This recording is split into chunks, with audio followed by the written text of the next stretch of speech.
guys, welcome back to my channel. Today's video is going to be a very extreme declutter, organize, and deep clean my kitchen with me. We're gonna do this Konmari style. If you're not familiar with what Konmari is, I will explain a little bit more about it in the voiceover, but I would love for today to get every single cabinet and every single drawer decluttered, cleaned out, and organized.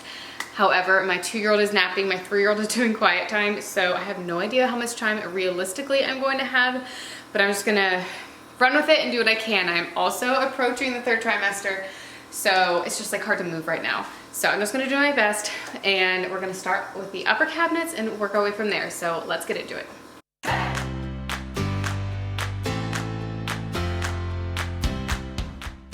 Okay, so if you're not familiar with what the KonMari method is, it is a way to declutter your home that Marie Kondo came up with.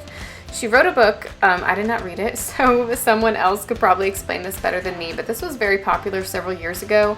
I don't really hear much about it anymore, but I still really enjoy it. So what it is you go through every single item and you ask yourself one by one, does this spark joy? And if the answer is no, you get rid of it and you thank it for its purpose and then you say goodbye to it. I know that probably sounds a little bit cheesy and silly to some people. I feel like it works really well for me because I'm a very sentimental person. I feel like in every decluttering video I've talked about how difficult it is for me to get rid of things. In my kitchen, not so much because I wouldn't really consider that stuff sentimental, other than the things like on our wedding registry, which, I mean, those are things I'm gonna have for the rest of my life anyway, I wouldn't get rid of. But I mean, dishes like from before we were married that were like 99 cents at Walmart, that is not difficult for me to get rid of. But clothes or anything regarding my kids is very sentimental to me, and I have a hard time. I just tend to hold on to things, even though I shouldn't. Even if I don't use them for 5 years, I hold on to them because there's some kind of memory attached to it. But over the years, I've learned, obviously I've accumulated a lot more stuff with 2 kids.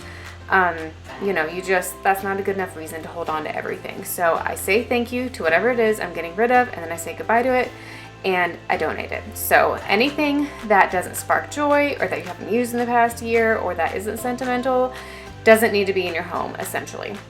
Right now I am going through my kids' medicine bin. I'm sure most people probably keep this in their kids' bathroom, but since we spend so much more time on our main floor, it just seems more functional for us to have it here. If one of my kids spikes a fever and I need a thermometer, I don't want to be like running up the stairs. I just want to run into the kitchen and grab it real quick. So there's several things in here that had been expired, so obviously anything like that I'm going to throw away.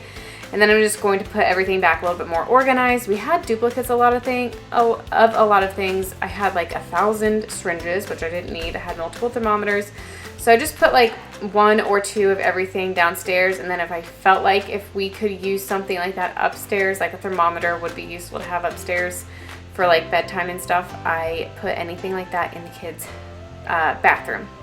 Now this narrow cabinet is a little bit difficult. I don't want to say it's useless because we obviously use it, but it is kind of tricky because it's so narrow. Not a lot would fit in here. So this is where we keep our to-go water bottles and our to-go coffee cups. I did get rid of some. Once my husband came home, I asked him to go through it because he uses that stuff way more than I do.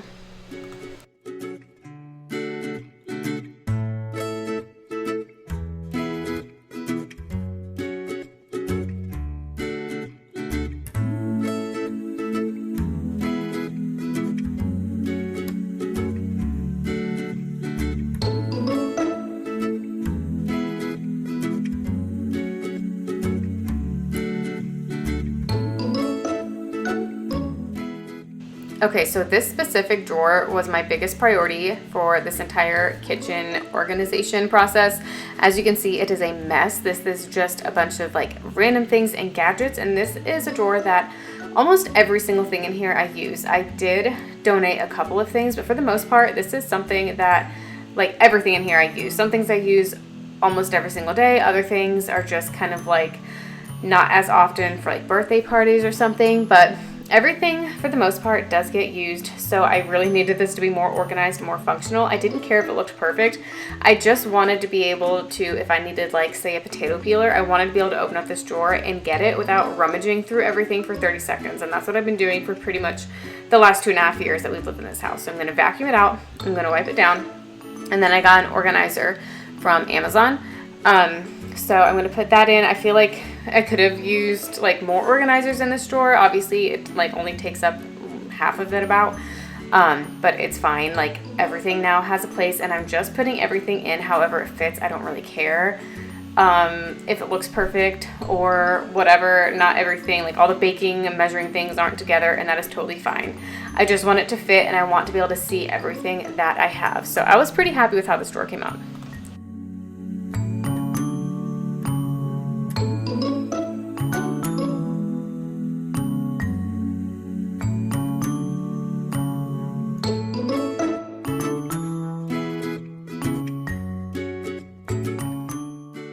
Okay, now that that is done, I'm working on the island.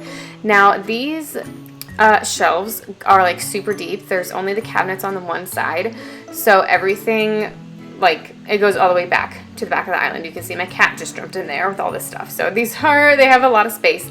These yellow boxes are all of our fine china that we got from our wedding registry. I'm gonna be honest, I have not opened it since we got married 8 years ago, and I knew I wouldn't use it for like at least a decade. I knew it'd be a long time. When we got married, we were just like renting a small little duplex. I knew we wouldn't have a need for fine china, and then since we've owned a home, we've had like little kids, and obviously I'm not gonna have fine china out during my baby and toddler season. But I know years from now, once I am hosting things in a beautiful formal dining room that I have no reason to have right now, I will use this, and I'm very excited to. I'm just waiting for my time. So in the meantime, I'm keeping them in the boxes so they stay nice and safe. And I decided I was going to take these out and put all of my baking and mixing bowls down here, and then all the china I'm going to put in that large cabinet right above the microwave that I very first started with. That cabinet above the microwave I hardly ever use because it's very high up. I need a step stool to get up there, so I typically store like seasonal things that I'm like not reaching for very often. So I thought that would be the perfect spot for this china because I know I'm not going to use it for years. Also, I feel like I should do a little introduction of myself because I was looking at my analytics for the month of January, and 85% of my viewers in January were new viewers, which is just crazy to me because in my mind I feel like I just think like the same people like are watching me over and over and over again. I like don't think about there being a lot of new people. So if you are new, hello and welcome. My name is Tessa, and I upload all kinds of like homemaking, stay-at-home mom content, cleaning, cooking, organizing, decluttering, decorating, anything like that I enjoy. So I have tons of playlists on this channel, so make sure that you check it out. My husband Alex and I have been married for 8 years. We live in Kansas City, and we have 2 kids. We have a 3-year-old boy and a 2-year-old girl, and we are due in May with baby number 3. We're having another sweet little boy. So I have been a stay-at-home mom since my oldest was born. I was a teacher before that. I taught middle school special education. So that is just a little bit about me. So now everything that I am going to get organized has been organized. So I'm going to work on putting everything away wherever I want it to go, and then putting things in boxes that I know I'm going to donate. My life was great till you added colors.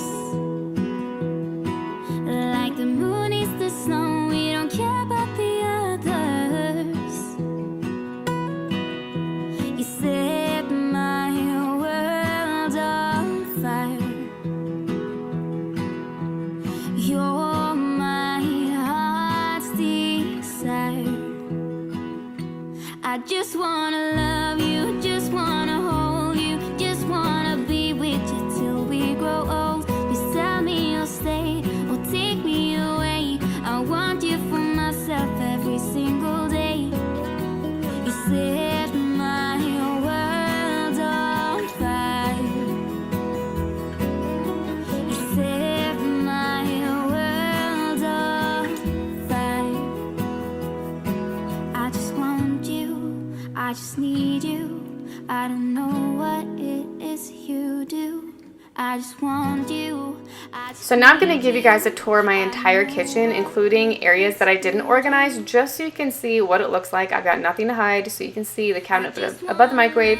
I have my fine china. These next like 3 drawers are my junk drawers. Yes, I have multiple junk drawers. I know I can't be the only one. This one here is especially bad. And then the one below that is like saran wrap and aluminum foil. I did not touch any of these drawers because I didn't have time. This one is like baking sheets and muffin tins, things like that. This isn't like bad or anything. It probably just could use to be wiped down.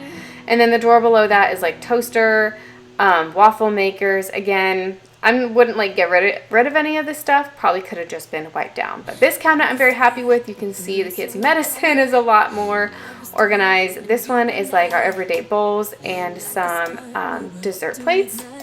Down here I have 2 Lazy Susans where I keep my crock pots and just extra like baking dishes and pots. This area I did not touch. This is just like a bunch of cups. It doesn't really need to be decluttered in my opinion, but organized, yes. The spice drawer I did a couple weeks ago because it was driving me nuts. So I organized all of those in alphabetical order, so that is nice. And then this area I did not touch, just our pots and pans. This drawer you of course saw, and then the cabinet below that I got to clear out quite a bit. I just have a strainer, a scale, and my giant cutting board under there. And then above that, I did not touch this, but I think it looks fine. This is like our everyday dishes. Moving on to the island, this drawer I did not touch. This is like oven mitts, cleaning towels, things like that. Below that is where I ended up putting all of my mixing bowls and baking stuff. This is our silverware drawer that did not get touched. It's fine. Again, just needs to be wiped out. And then down below, I did not touch this either, but this is all of our kids' plates and bowls. I like keeping them down low so that they can get their own stuff out, and they are very good about that. So now we are moving on to the deep cleaning portion of this video. I'm going to start by wiping down all of my cabinets. I am using very hot water, which is why I'm wearing dish gloves. And then I added some Mr. Clean concentrate to it. And then I'm just using a microfiber towel. I was totally fine doing this. There was a point where I was like standing on the actual counter and Alex came over and he was like, "You are scaring me." My balance has been good this pregnancy. I was totally fine. But yeah, this is definitely something that you want to do like probably seasonally at least. You know, just like grease splatters and things like that happen a lot in the kitchen. And our old house was like oak cabinets, so it didn't show a lot of the mess the way that the white cabinets do. And so I remember like go, I don't know, like a year without doing it because I just didn't think about it and I couldn't see it. And then whenever I would do this, just like one wipe with a rag, it was like disgusting and dirty just with one wipe. So make sure, if you haven't done this in a while, you do it. Even the white cabinets apparently don't show everything because they didn't look that dirty, but I did have to remake the water several times because the water got so grungy after a while. So yes, I love doing this though. I love having clean cabinets. It is a lot of work, but the kitchen smells so good after.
Next thing I'm going to do is wipe our microwave and our dishwasher with Windex, and then I'm going to scrub out our sink. I'm using a Mrs. Meyer's surface scrub. You can use baking soda, that works just as well too, and then I'm going to add some dish soap and water to kind of make a paste with that. Also, these black spots in the sink are from washing down my kids' paint. It's not mold or anything. But yeah, I'm going to give this a good scrub, and then I'm going to call it a night because I gave myself a cutoff time of 9 o'clock. I am pregnant and tired. I got to take care of myself too. So I hope that you guys enjoyed this video. I will continue deep cleaning my kitchen in my next video, so make sure you subscribe if you haven't so you don't miss out on that. Give this video a thumbs up if it helped to motivate you to clean or declutter something, and I will see you guys very soon.